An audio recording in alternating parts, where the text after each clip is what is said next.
Have you ever wondered if you can ride an electric vehicle without a driving license?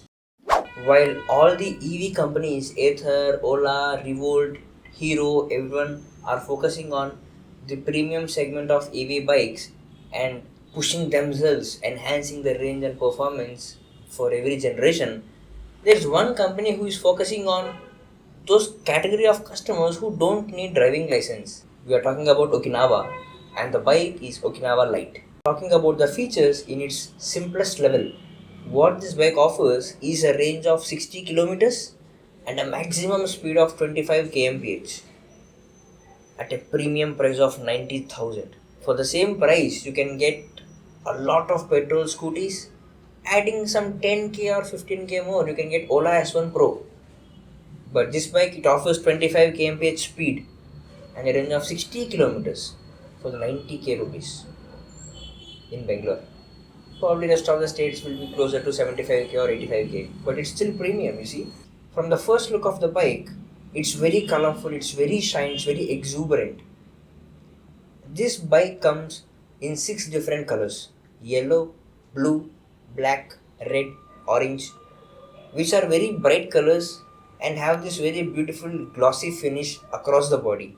From the front, the headlight looks pretty cool and it does its job in the city.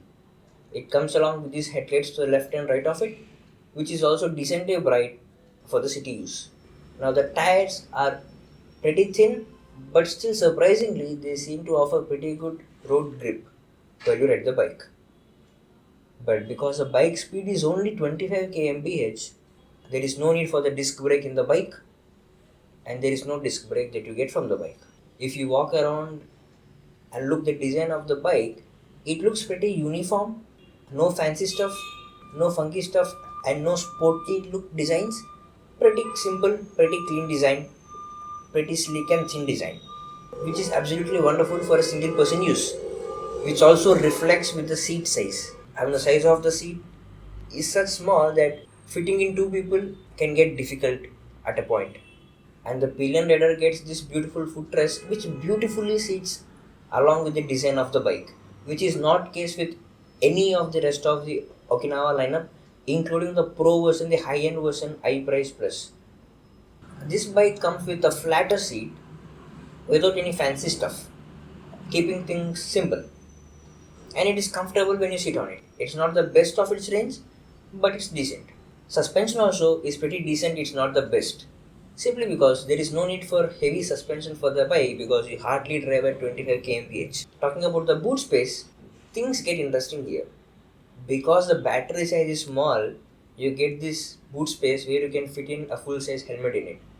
But when it comes to I Price Plus, the high-end version, the premium version of Okinawa, which comes at 1.7 lakh, it doesn't come with a boot space. And even the Price Pro, the second highest model of Okinawa, which comes at 1.4 lakh, even that doesn't come with a boot space. But this bike, simply because the battery size is small, Okinawa took advantage of the space left in the structure to give this boot space where you can fit in a full-size helmet in it, along with a charger. And this is a charger that this bike comes with, and it takes close to 5 to 6 hours for the battery full to happen, which is pretty decent time in comparison to rest of the EV bikes as well. And inside this boot space, underneath the boot space is where the battery sits. You can charge your battery either by plugging in the charger to this front part of the bike, to this plug point of the bike underneath the seat, or you can take out the battery, carry it to your home and charge it over there. But only problem is that battery isn't as light as it looks like. It weighs close to 5 to 6 kilos or even more if I'm not wrong. How practical is it for you to carry the battery every single day right after your work or your college, to carry this 6-7 kgs of battery every single day from parking to your home and the next day morning bringing it back from home to the parking into the bike again? I'm not sure how practical will that be, provided the battery case isn't as trustworthy solid seal that you can find for the battery. If you just look at the battery, it just looks like a plastic case inside which the batteries are kept.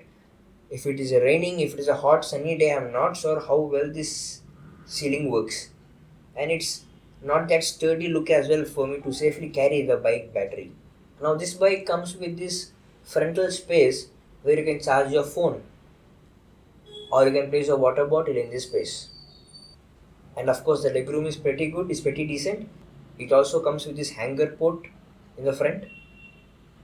Now comes the most important and interesting part of this bike, the handle.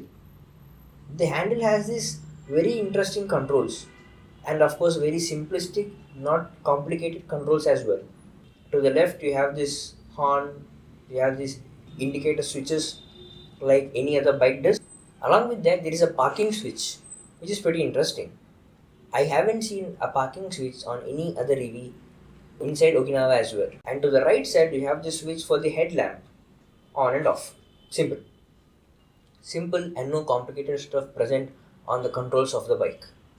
This bike can be controlled without a key. Isn't that inventive? Interesting? So this bike comes with this key, just like a car does in these days. You can lock your bike, you can unlock your bike. And this thunderbolt symbol that you find present on the remote, if you can double tap it, it turns on the motor. That's interesting, but that's scary as well. Just imagine having this key in your pocket and pressing it a couple of times. I don't know how well that works, but it sounds cool though, at least theoretically, if it works good. And you can open your boot from the remote as well. These four controllers that come with the remote are pretty interesting stuff, but I don't know how it turns out on a practical day. Or if you don't have a remote, you can turn on the bike directly from this power on and off button. But to do that, you need to unlock your bike from your key first. Now once the bike is on, you have this beautiful shiny dashboard, which won't even come with the premium Okinawa bike I-Price Plus. Now this bike has this glossy screen, this glassy screen, which has a lot of colors to tell you the same information that you have on I-Price Plus, the premium bike. The speed of your bike, the distance that you traveled, the battery left on your bike. Basically the same information, except presented in a much beautiful and colorful format. Let's talk about the bike for a minute. Whom is this bike for? And how expensive is this? Well, to start off, this bike offers you only a speed of 25 kmph at its peak and a range of 60 kilometers, which means if you ride at the maximum speed of 25, 60 kilometer range is the maximum possible range of this bike. It is not a promised range for that 25 kmph speed. If you ride consistently at 25, your range will definitely fall from 60 to 50 or something. But who would want to ride a bike like that in these days without a driving license? Probably teenagers, probably the college students who haven't got their license yet. But do they actually need this bike? Maybe yes, maybe no. But having this bike at this premium price of 90k, I don't think that's worth it, because at 90k you can easily get a petrol bike, you can have a scooty, you can have Dio, N-Torque, or just spending some 20k more you can have S1 Pro Ola. All these bikes will give you premium performance, amazing performance for the price. Now this bike at 90k, what this offers is extremely small in comparison to those bikes. So the holy grail question with this bike, should you buy the bike in 2023? I personally think no, simply because it is extremely expensive and the features provided for this price range is very minimal. Instead, if you want to purchase an Okinawa bike only, I would recommend you to wait for some time for a new version of Okinawa Lite to be launched.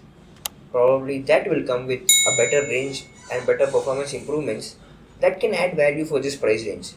Apart from that, I'd probably ask you to wait and then rather you get your driving license and have a better bike at the same 90k price. Have you tried this bike before? If so, please do let us know your experience in the comments below.